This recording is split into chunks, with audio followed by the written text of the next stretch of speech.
Hello everyone, welcome to our UGC NET series. तो आज हमारा टॉपिक है जस्टिस। इससे पहले हम लिबर्टी और इक्वलिटी कंप्लीट कर चुके हैं। अगर आपने मेरा वो वाला वीडियो नहीं देखा है तो आप ज़रूर देखिए। तो आज हम शुरू करते हैं अपने थर्ड टॉपिक से, जो कि है justice. Justice is a core concern of political philosophy. मतलब पॉलिटिकल फिलोसॉफी का सबसे जो इम्पोर्टेंट टॉपिक है वो जस्टिस है। पॉलिटिकल फिलोसॉफी ये स्टडी करती है कि स्टेट कैसा होना चाहिए, गवर्नमेंट का पर्पस क्या है, सिटीजन्स के क्या राइट होने चाहिए। इन सब क्वेश्चन का जो सेंट्रल पॉइंट है वो क्या है? जस्टिस, न्याय। फिर उसके बाद में है the word justice came from the Latin word justitia, meaning joining, fitting और righteousness. Justice word Latin language का जस्टिका से आया है। जस्टिस का मीनिंग होता है जॉइनिंग, यानी सब कुछ जोड़ के रखना। फिटिंग, हर इंसान को उसकी सही जगह और हक देना। राइटियसनेस, सही सही और ईमानदारी वाला काम करना। फिर आते हैं सेंट अगस्टिन ने सही और ईमानदारी वाला काम करना, वो क्या है? राइटियसनेस। फिर उसके बाद में सेंट अगस्टिन ने बोला है कि remove justice and what are kingdoms but gangs of criminal on a large scale. इसका मतलब ये है कि अगर किसी कंट्री में जस्टिस ही ना हो तो वो कंट्री सिर्फ क्रिमिनल का एक बड़ा ग्रुप बन जाती है। गवर्नमेंट और क्रिमिनल में क्या रह जाता है? मतलब सिर्फ जस्टिस का अंतर होता है गवर्नमेंट और क्रिमिनल के अंदर, तो वो भी नहीं रहता अगर किसी कंट्री के अंदर जस्टिस ना हो। इसको एग्जांपल से समझते हैं। अगर पुलिस अगर पैसा लेकर क्रिमिनल को छोड़ देती है और कोर्ट भी बिना प्रूफ के पनिशमेंट दे दे, गवर्नमेंट करप्शन करे, तो सोसाइटी क्या बन जाएगी? जंगल बन जाएगी। इसीलिए जस्टिस जरूरी होता है। फिर उसके बाद में हम बात करते हैं जॉन रॉल्स की। जॉन रॉल्स ने बोला है कि justice is first virtue of social institution and as truth is of systems of thought. इसका एक्सप्लेनेशन है कि जॉन रॉल्स कहते हैं जैसे किसी भी नॉलेज का सबसे इंपॉर्टेंट क्वालिटी क्या होती है? ट्रूथ, सच होता है। वैसे ही किसी भी सोशल इंस्टीट्यूशन की क्या, सोशल इंस्टीट्यूशन जैसे कि क्या हो गए? कोर्ट हो गई, गवर्नमेंट हो गई, पार्लियामेंट हो गया, ये क्या होता है? सोशल इंस्टीट्यूशन होता है। तो इसकी सबसे इंपॉर्टेंट क्वालिटी भी क्या होनी चाहिए? जस्टिस होनी चाहिए।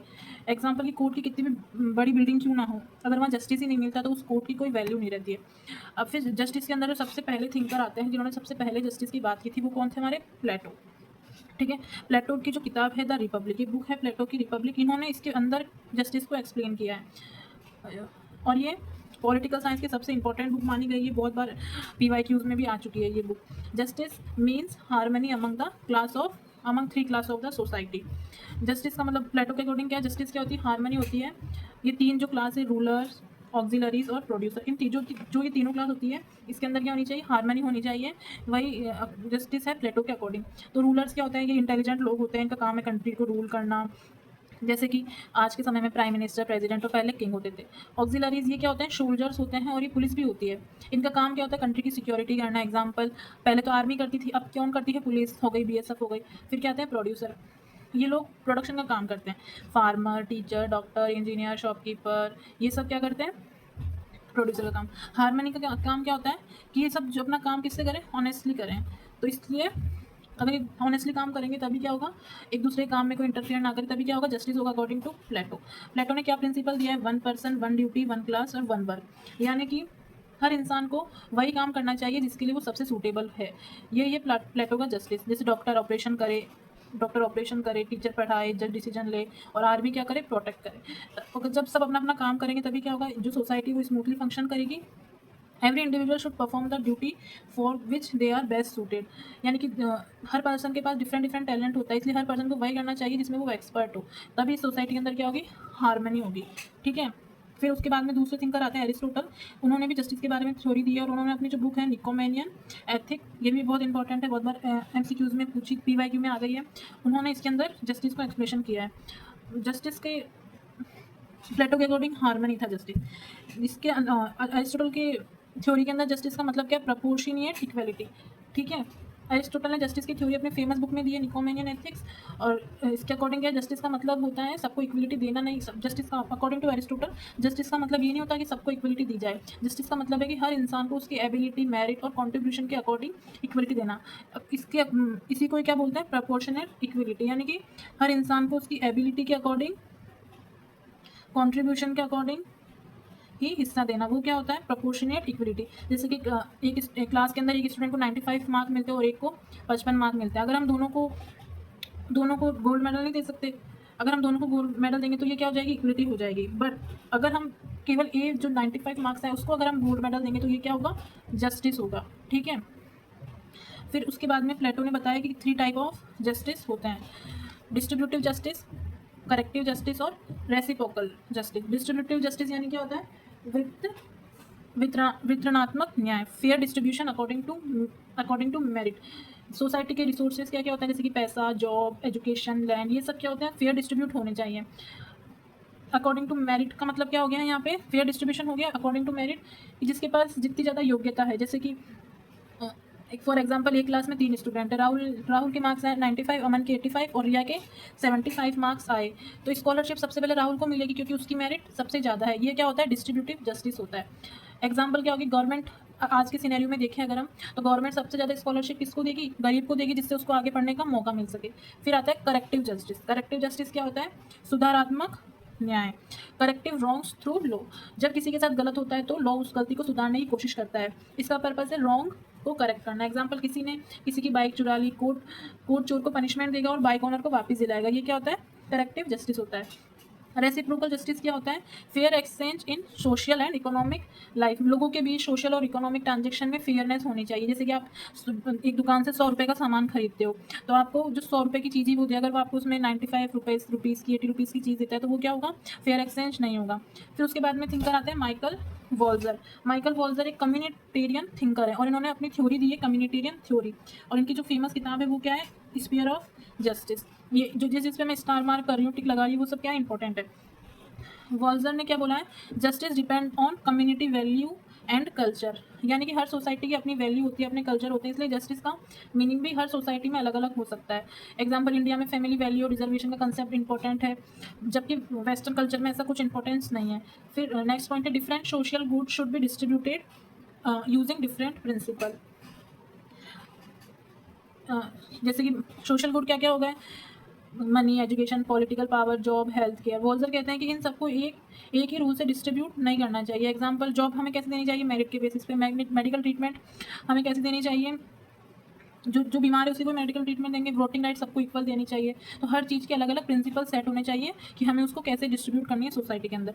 Every sphere of justice is autonomous. Autonomous यानी कि क्या होता है, इंडिपेंडेंट। इसका मतलब क्या होता है, एक फील्ड का जो इन्फ्लुएंस है वो दूसरी फील्ड पर नहीं होना चाहिए। जैसे कि समझते हैं, अगर कोई बहुत रिच है तो इसका मतलब ये नहीं है कि उसका इलेक्शन में ज़्यादा एक्स्ट्रा वोट मिलना चाहिए, या पैसा देकर जज या गवर्नमेंट पोस्ट नहीं खरीद सकती है। हर स्फीयर क्या होना चाहिए, इंडिपेंडेंट होना चाहिए। जैसे कि जुडिशरी अलग होनी चाहिए, एग्जीक्यूटिव का काम अलग होना चाहिए, लेजिस्लेशन का काम अलग होना चाहिए। There is a no universal theory of distributive justice. मतलब पूरी दुनिया के लिए एक ही जस्टिस का रूल नहीं हो सकता है। हर सोसाइटी अपनी वैल्यूज़ के हिसाब से डिसाइड करेगी कि जस्टिस क्या है। जैसे अपने भी मुस्लिम लॉ अलग हैं, इंडियन लॉ अलग है, उनके मैरिज के लॉ अलग हैं, अपने मैरिज के लॉ अलग हैं। फिर उसके बाद में हम बात करते हैं माइकल सैंडल। जो माइकल सैंडल जो थिंकर है, उन्होंने क्या किया है, जो रॉल्स थे, जॉन रॉल्स, हम जस्ट आगे पढ़ेंगे, उन्होंने क्या किया है, इसकी रॉल्स की थ्योरी का क्रिटिसिज्म किया है। उनकी जो बुक है वो क्या है, liberalism and limits of justice. Criticize Rawls for treating individual as independent of society. Rawls मानते हैं कि इंसान को जस्टिस डिसाइड करते वक्त सोसाइटी से अलग होकर सोचना चाहिए। ठीक है। और सैंडल कहते हैं कि ऐसा पॉसिबल नहीं है। मतलब रॉल्स तो ये मानते हैं कि वो जो इंसान इंसान है वो ये जब जस्टिस डिसाइड करता है तो वो ये मानता है कि सोसाइटी को एक अलग होना चाहिए इंडिविजुअल से। बट सैंडल ऐसा कहते हैं कि ऐसा पॉसिबल ही नहीं है, क्योंकि हम अपनी फैमिली, रिलीजन, लैंग्वेज, कल्चर से अपनी पहचान बनाते हैं। कम्युनिटी तो शेप करती है आइडेंटिटी एंड जस्टिस। तो इसीलिए हमारी आइडेंटिटी और जस्टिस की अंडरस्टैंडिंग भी किससे बनती है, कम्युनिटी से बनती है। जैसे कि अब हमारी इंडिया और अमेरिका के एग्जांपल से समझ लेते हैं। इंडिया के अंदर अलग कल्चर फॉलो होता है, अमेरिका के अंदर अलग कल्चर फॉलो होता है।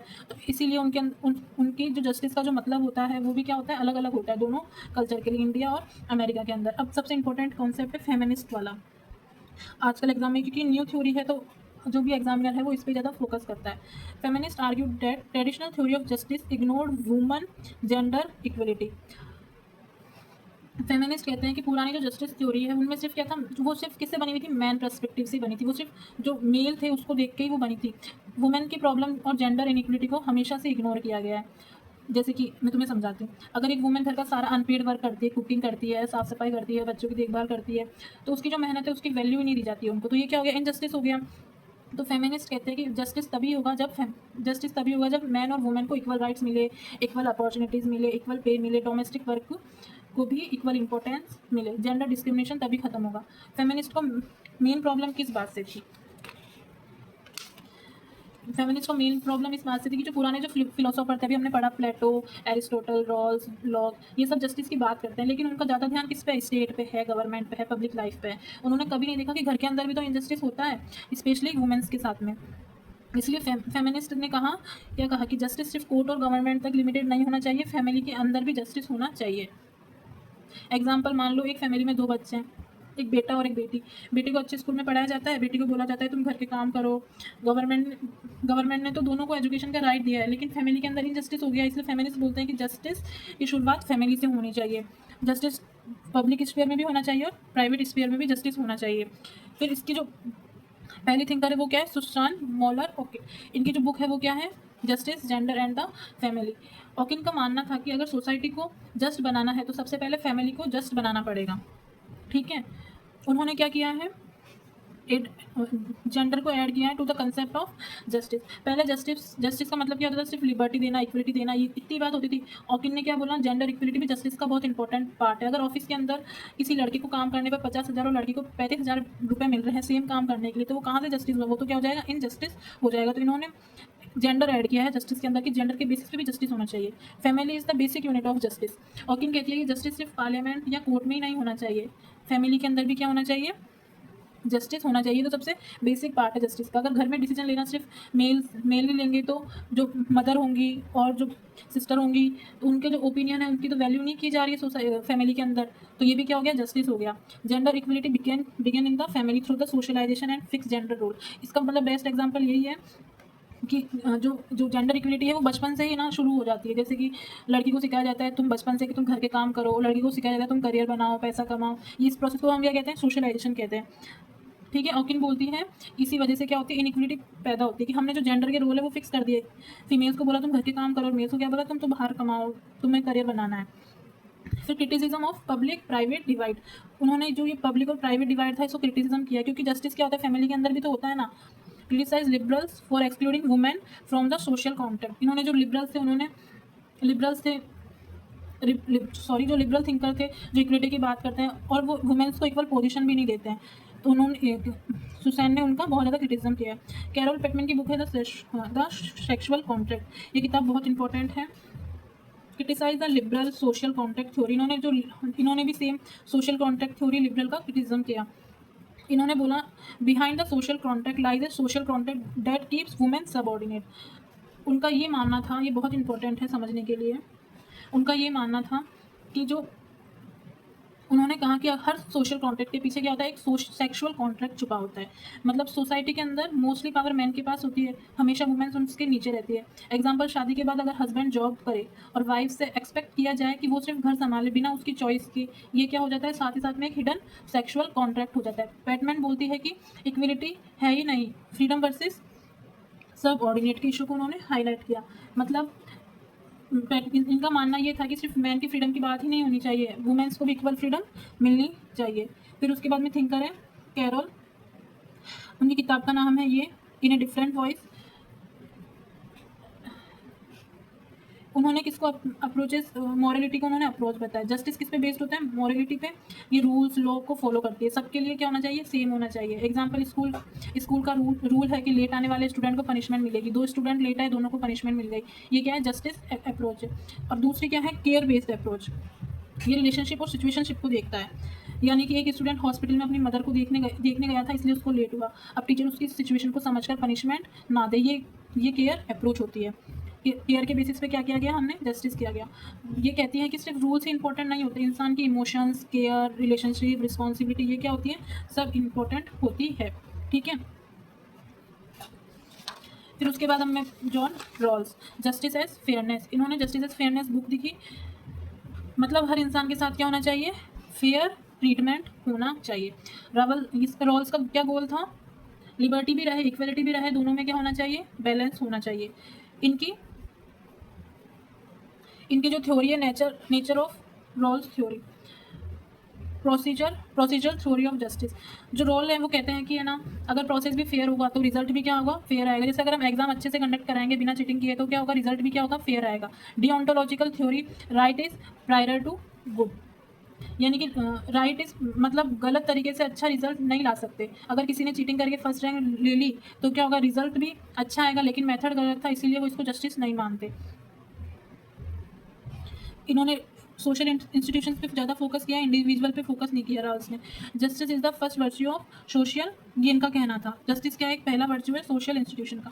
रॉल्स ने 2 प्रिंसिपल दिए जस्टिस के। पहला इक्वल लिबर्टी प्रिंसिपल, सेकंड इन्होंने क्या दिया, डिफरेंस प्रिंसिपल दिया। डिफरेंस प्रिंसिपल के अंदर भी 2 चीज़ें, ये बहुत ज़्यादा इंपॉर्टेंट है, हर एग्जाम में इसमें से क्वेश्चन आते हैं, नेट के अंदर भी और किसी भी स्टेट की सेट एग्जाम के अंदर भी। तो फर्स्ट प्रिंसिपल है इक्वल लिबर्टी प्रिंसिपल, हर इंसान को इक्वल बेसिस पर फ्रीडम मिलनी चाहिए, जैसे कि freedom of speech, religion, right to vote, political rights, यही हो गया, और पर्सनल लिबर्टी। जैसे कि इंडिया के अंदर क्या होता है, रिच और पुअर दोनों वोट दे सकते हैं, तो ये क्या हो जाएगी हमारी इक्वल बेसिस के अंदर लिबर्टी हो जाएगी। फिर सेकंड प्रिंसिपल क्या आता है, डिफरेंस प्रिंसिपल। राल्स बोलते हैं कि जो इनइक्वालिटी तो अलाउ है, लेकिन सिर्फ तब जब उससे क्या होगा, पुअर लोगों का भी बेनिफिट होगा। फॉर एग्जाम्पल, डॉक्टर की सैलरी टीचर से ज़्यादा होती है, क्या इनइक्वलिटी है, लेकिन डॉक्टर जो होता है वो सोसाइटी की हेल्प इंप्रूव करता है, पुअर पेशेंट का भी ट्रीटमेंट करता है, ये इसीलिए क्या मानते हैं कि हाँ एक इनइक्वलिटी तो चलती है सैलरी के अंदर। अब इन्होंने फेयर इक्वलिटी ऑफ अपॉर्चुनिटी, ठीक है, मतलब लीस्ट एडवांटेज लोगों को बेनिफिट हो रहा है, पुअर लोगों को बेनिफिट हो रहा है इस वजह से। और फेयर इक्वलिटी ऑफ अपॉर्चुनिटी, हर इंसान को अपॉर्चुनिटी मिलनी चाहिए, सिलेक्शन टैलेंट के बेसिस पर भी होना चाहिए। एग्जाम्पल आईएएस में कोई भी फॉर्म भर सकता है, ये इक्वलिटी ऑफ अपॉर्चुनिटी है। जैसे कि public office and position must remain open to everyone. फिर लेक्सिकल प्रायोरिटी रूल, ये भी एक इंपॉर्टेंट चीज़ है जो रॉल्स के कंसेप्ट के अंदर ही आती है। रॉल्स ने क्या किया है, कुछ प्रिंसिपल्स को अरेंज किया है फिक्स ऑर्डर में, उसी को ही क्या बोलते हैं हम, लेक्सिकल ऑर्डर बोलते हैं। इन्होंने क्या बोला है, सबसे पहले इक्वल लिबर्टी, फिर डिफरेंस प्रिंसिपल, फिर बेनिफिट टू लीस्ट एडवांटेज, फिर हम इक्वल लिबर्टी। यानी कि हम जो जस्टिस है वो ऐसे करेंगे, पहले सबको इक्वल लिबर्टी देंगे, सबको वोट देने का हम अधिकार देते हैं। फिर हम डिफरेंस करते हैं, जो गरीब है, जैसे पहले हमने क्या कर दिया, सबको जो एजुकेशन दे दी, राइट टू एजुकेशन कर दिया। फिर उसके बाद में जो लीस्ट एडवांटेज, हमने गरीबों के लिए फ्री एजुकेशन दे दी और उनको मिड डे मील दे दी, फिर स्कॉलरशिप दे दी। इक्वल अपॉर्चुनिटी हमने कैसे दे दी, जो गरीब अमीर थे और जो गरीब थे उनको हमने आईएएस एग्जाम देने जा रहे हैं दोनों जन, उनके पास क्या इक्वल अपॉर्चुनिटी। ऐसा नहीं है कि IAS exam is only open for rich student, ठीक है। फिर आता है लिबर्टी एंड इक्वलिटी। रॉल्स कहते हैं कि लिबर्टी और इक्वलिटी एक दूसरे के अपोजिट नहीं है, ठीक है, उन्होंने ये आइडिया को रिजेक्ट किया, ये अपोजिट कॉन्सेप्ट नहीं है। जो लिबर्टी और इक्वलिटी है वही मिलकर क्या बनाते हैं, जस्टिस बनाते हैं। फिर आती है हमारे पास में रॉबर्ट नॉजिक, इन्होंने दिया है इनटाइटलमेंट थ्योरी। इनका जो फेमस लिबर्टेरियन, ये क्या है, एक फेमस लिबर्टेरियन पॉलिटिकल फिलोसोफर, इनकी जो बुक का नाम है वो क्या है, एनार्की, स्टेट एंड यूटोपिया। इनका मेन आइडिया क्या था, people are entitled to whatever they earn honestly.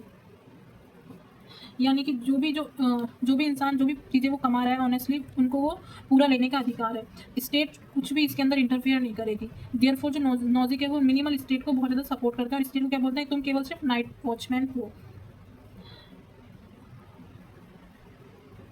उनका मानना था कि गवर्नमेंट का काम क्या है, सिर्फ ये गवर्नमेंट का काम है सिर्फ पुलिस, कोर्ट, आर्मी तक ही होना चाहिए, बाकी काम लोग खुद करें, इसलिए इसे नाइट वॉचमैन का कॉन्सेप्ट भी दिया है ये इसने रॉबर्ट नॉजिक ने। ये किसके अगेंस्ट थे, वेलफेयर स्टेट के अगेंस्ट थे। वो कहते थे कि गवर्नमेंट सिर्फ रिच लोगों से टैक्स लेकर जो भी है पूरे पैसे उनसे टैक्स के रूप में वसूल के, और जो गरीब लोग थे उनकी भलाई करते थे, भलाई होती थी, तो वो इसको बिल्कुल सपोर्ट नहीं करते थे। वो मानते कि रीडिस्ट्रीब्यूट नहीं करना चाहिए गवर्नमेंट को। और इन्होंने इसको क्या बोला है, प्रोग्रेसिव टैक्सेशन बोला है, in the form of force labour. यानी कि नॉजिक बोलते हैं कि गवर्नमेंट किसी की मेहनत की कमाई का बहुत बड़ा हिस्सा टैक्स के नाम पर ले लेती है, तो ये उसकी मेहनत का ज़बरदस्ती इस्तेमाल करना हो गया, जैसे उन्होंने इसे फोर्स लेबर से कंपेयर किया है। और इसको क्या बोला है, बॉन्डेड लेबर। ये मैंने लिखा है नॉजिक को बिल्कुल शॉर्ट के अंदर, ये आप देखना, ये सब मैंने पढ़ा चुकी हूँ। 3 principle of entitlement, the principal of just acquisition, यानी कि जो प्रॉपर्टी तुमने ऑनेस्टली अर्न की है वो सिर्फ क्या होगी, तुम्हारी होगी। जैसे तुमने जॉब करके मेहनत से मोबाइल खरीदा, तो वो मोबाइल तुम्हारा होगा, ऑनेस्टली एक्वायर करना। Principle of just transfer, property voluntary gift या सेल की जा सकती है, ठीक है। Principle of rectification, if property has been acquired through theft, fraud और injustice, the state may intervene to correct that injustice. अगर तुम्हारी प्रॉपर्टी की चोरी हो गई, फ्रॉड हो गया, तो वो क्या हो सकता है, सरकार तुमसे ले सकती है, सरकार इसको करेक्ट करेगी। फिर आते हैं थॉमस पॉके, जिन्होंने क्या दिया, ग्लोबल जस्टिस का कॉन्सेप्ट दिया। इनकी बुक है world property and human right. इनकी बुक है ये, इनका मेन आइडिया है ये क्या है, एक मॉडर्न पॉलिटिकल फिलोसोफर है। उनका मेन फोकस था ग्लोबल जस्टिस, वैश्विक न्याय पर।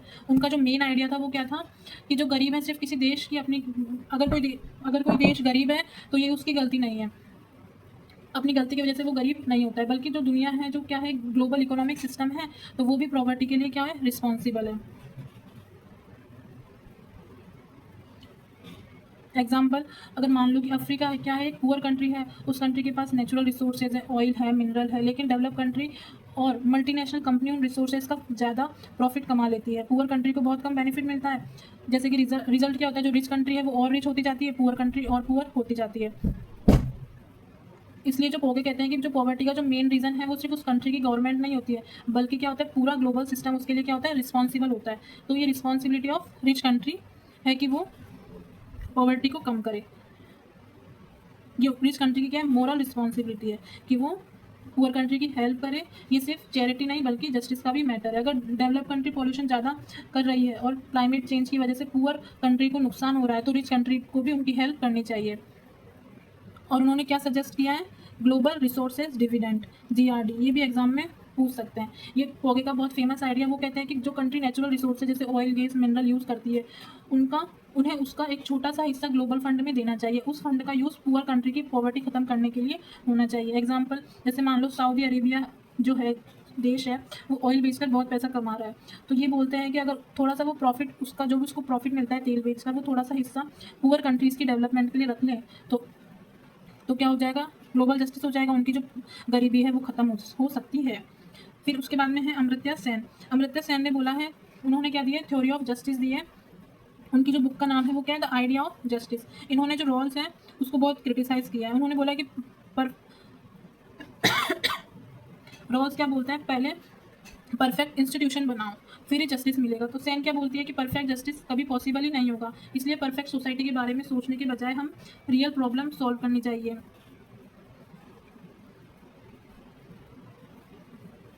जैसे कि कुछ स्टूडेंट को बुक नहीं मिल रही है, कुछ को टीचर्स नहीं मिल रहे हैं, और तो जैसे हमने इंस्टीट्यूशन तो बना दिए, गवर्नमेंट इंस्टीट्यूशन बना दिए पर एजुकेशन के लिए, बट वो गवर्नमेंट इंस्टीट्यूशन के अंदर क्या खराबी है, किसी स्टूडेंट को किताब नहीं मिल रही है, कुछ को टीचर नहीं मिल रहे हैं। तो रोल्स क्या बोलते हैं कि पहले इंस्टीट्यूशन ठीक करो, जबकि सैन क्या बोलती है कि पहले जिन बच्चों के पास बुक नहीं है उनको बुक दो, और जिनके पास टीचर नहीं है उनको टीचर दो। हम अगर इंस्टीट्यूशन को सुधारने जाएंगे तो बहुत ज़्यादा टाइम वेस्ट हो जाएगा। तो इसीलिए जो भी एक्चुअल प्रॉब्लम है, एक्चुअल आउटकम है, उस पर हमें फोकस करना चाहिए, ना कि प्रोसीजर पे। इस अमृत्य सेन का फेमस इंपॉर्टेंट कंसेप्ट क्या है, इन्होंने comparative theory of justice, realization, focused approach, social choice और न्याय और नीति बताई है। कंपेरेटिव थ्योरी ऑफ जस्टिस क्या है, सेन परफेक्ट जस्टिस ढूंढने की जगह कंपैरिजन करती है। वो पूछती है कि दो सिचुएशन में कौन सी ज़्यादा जस्ट है। सिचुएशन ए के अंदर 100 लोग अगर भूखे हैं और सिचुएशन बी में 20 लोग भूखे हैं, तो परफेक्ट जस्टिस कब होगा, जब सिचुएशन बी बेटर है, तो ये क्या होगा, कंपेरेटिव जस्टिस होगा। रियलाइजेशन फोकस्ड अप्रोच, जस्टिस को रियल लाइफ में इंप्लीमेंट करना जरूरी नहीं है, सिर्फ थ्योरी बनाना इनफ नहीं है। लॉ में लिखा है कि सबको एजुकेशन मिलेगी, लेकिन अगर बच्चे स्कूल ही नहीं जा पा रहे हैं तो वो क्या होगी, जस्टिस कहाँ से होगा। तो पहले इस बारे में सोचो कि जो गरीब बच्चे हैं वो स्कूल क्यों नहीं जा पा रहे हैं, क्योंकि उनकी जो खाने की जो पूर्ति है वो तो पूरी हो ही नहीं पा रही है, उनके पास पैसा नहीं है, तो वो स्कूल कैसे जाएंगे। तो पहले जो एक्चुअल प्रॉब्लम है उस पर फोकस करो। सोशल चॉइस के में क्या है, जस्टिस डिसाइड करने में सिर्फ गवर्नमेंट नहीं, लोगों की भी पार्टिसिपेशन बहुत इंपॉर्टेंट है। विलेज में रोड बनानी है या हॉस्पिटल बनानी है, ये क्या होगा, पीपल वोट करके डिसाइड करो, ये क्या होगी, सोशल चॉइस होगी। न्याय वर्सेस नीति, ये क्या है, अमृता सेन का बहुत इंपॉर्टेंट कॉन्सेप्ट है। नीति मतलब क्या होता है, रूल्स, लॉ और प्रोसीजर। न्याय मतलब क्या होता है, रियल जस्टिस, एक्चुअल रिजल्ट। जो पीपल्स की लाइफ है वो क्या होगी, इम्प्रूवमेंट होगी। एग्जाम्पल, लॉ बना दिया कि सबको फ्री फूड मिलेगा, ये क्या हो गई, नीति हो गई। लेकिन अगर पुअर लोगों को फूड मिल ही नहीं रहा तो न्याय नहीं हुआ। तो सैन बोलती है न्याय ज़्यादा इंपॉर्टेंट है। हमने रूल्स तो बहुत सारे बना दिए हैं, बट वो पहुंच ही नहीं पा रहे गरीब लोगों के लिए, जिनके लिए हमने रूल बनाए, तो ये क्या होगा, रियल जस्टिस नहीं होगा। फिर उसके बाद में क्या आता है, type of justice, retributive justice. Meaning क्या होता है रेट्रीब्यूटिव जस्टिस का, कि punishment according to severity of crime, crime के अकॉर्डिंग पनिशमेंट मिलनी चाहिए। पनिशमेंट, क्रिमिनल को पनिशमेंट मिलनी चाहिए, जितना बड़ा क्राइम किया उतनी बड़ी पनिशमेंट मिलनी चाहिए। ट्रैफिक रूल तोड़ने और मर्डर करने की दोनों की पनिशमेंट क्या होनी चाहिए, अलग अलग होनी चाहिए। जो क्राइम करेगा वही क्या होगा, रिस्पॉन्सिबल होगा, किसी और को पनिशमेंट नहीं मिलेगी। डेटेरेंस, हम पनिशमेंट देकर ये डर बैठाएंगे लोगों के अंदर कि मर्डर करना गलत है, अगर आगे से मर्डर करोगे तो तुम्हें लाइफ टाइम इम्प्रीजमेंट हो सकता है या फिर डेथ, मतलब तुम्हें फांसी की सजा दी जा सकती है। डिस्ट्रीब्यूटिव जस्टिस का मतलब क्या होता है, fair distribution of resources and opportunity. Resources और अपॉर्चुनिटी का क्या होना चाहिए, फेयर डिस्ट्रीब्यूशन होना चाहिए। एग्जाम्पल, गवर्नमेंट सबको क्या दे रही है, स्कॉलरशिप दे रही है, रिजर्वेशन दे रही है, फ्री एजुकेशन दे रही है, क्या हो गया, डिस्ट्रीब्यूटिव जस्टिस हो गया। इक्वलिटी क्या हो गई, सबको इक्वल अमाउंट मिले, हर स्टूडेंट को क्या मिल रहा है, 1000 रुपये मिल रहे हैं। इक्विटी यानी कि जिसको ज़्यादा जरूरत है उसको ज़्यादा हेल्प। एग्जाम्पल, पुअर स्टूडेंट को एक्स्ट्रा स्कॉलरशिप। नीड, जिसकी नीड सबसे ज़्यादा है उसको पहले हेल्प करना। एग्जाम्पल, जो डिजास्टर में जो पहले फंसे हुए लोग हैं उनको हम पहले खाना देंगे। मेरिट, जो सबसे ज़्यादा हार्ड वर्किंग या टैलेंटेड है उसको रिवार्ड मिले। एग्जाम्पल, टॉपर को गोल्ड मेडल। तो ये क्या हो जाएगा, फेयर डिस्ट्रीब्यूशन हम कर रहे हैं। फिर प्रोसीजर जस्टिस का मतलब है डिसीजन लेने का प्रोसेस फेयर होना चाहिए, ठीक है, चाहे फिर रिजल्ट कैसा भी है। कंसिस्टेंसी का मतलब क्या होना चाहिए, सबके लिए क्या होने चाहिए, सेम रूल। न्यूट्रलिटी क्या होनी चाहिए, बाइसनेस नहीं होनी चाहिए। एक्यूरेसी, डिसीजन किसके बेसिस पर होना चाहिए, फैक्ट के बेसिस पर डिसीजन होना चाहिए। करेक्टिबिलिटी क्या होनी चाहिए, अगर मिस्टेक हो तो अपील करने का भी ऑप्शन हो। रिप्रेजेंटेशन, सबको अपनी बात रखने का मौका मिले। एथिकली, प्रोसेस जो होना चाहिए वो मॉरल और एथिकल होना चाहिए। एग्जाम्पल कि सबको है ना, हम फेयर प्रोसेस का एग्जाम्पल क्या हो जाएगा, मतलब पेपर क्या होना चाहिए, सबके एग्जाम पेपर सबके लिए सेम होना चाहिए। टाइमिंग सबके लिए सेम होनी चाहिए। चेकिंग का प्रोसेस, चीटिंग का प्रोसेस सबके लिए क्या होना चाहिए, सेम होना चाहिए। चीटिंग बिल्कुल नहीं होनी चाहिए और चेकिंग हो तो सबकी चेकिंग हो। Substantive justice, focus on fair outcome. ये किस पे फोकस करते हैं, सिर्फ प्रोसेस नहीं, रिजल्ट भी, प्रोसेस भी फेयर होना चाहिए और क्या होना चाहिए, रिजल्ट भी क्या होना चाहिए, फेयर होना चाहिए। गवर्नमेंट बोलती है सबको हॉस्पिटल की फैसिलिटी मिलेगी, लेकिन हॉस्पिटल सिर्फ सिटीज़ में, विलेज के लोग ट्रीटमेंट ही नहीं ले पा रहे हैं। प्रोसीजर तो बना दिया लेकिन रिजल्ट फेयर नहीं हुआ, तो ये क्या हो जाएगा, सब्सटेंटिव जस्टिस। हर एरिया में हॉस्पिटल खोलो, सबको इक्वल ट्रीटमेंट दो, सबके साथ सेम तरह का व्यवहार करो, सब जिस फेयर ट्रीटमेंट होना चाहिए, जिसकी जितनी ज़रूरत है उसको उतनी हेल्प करो, हर व्यक्ति के बेसिक राइट की प्रोटेक्शन करो। तो आज के लिए इतना ही टॉपिक है। जस्टिस जितने भी इंपॉर्टेंट कंसेप्ट थे, थिंकर्स थे, बुक्स थी, वो सभी इस टॉपिक के अंदर कंप्लीट हो चुके हैं। नेक्स्ट टॉपिक हम करेंगे right. Stay tuned and stay focus.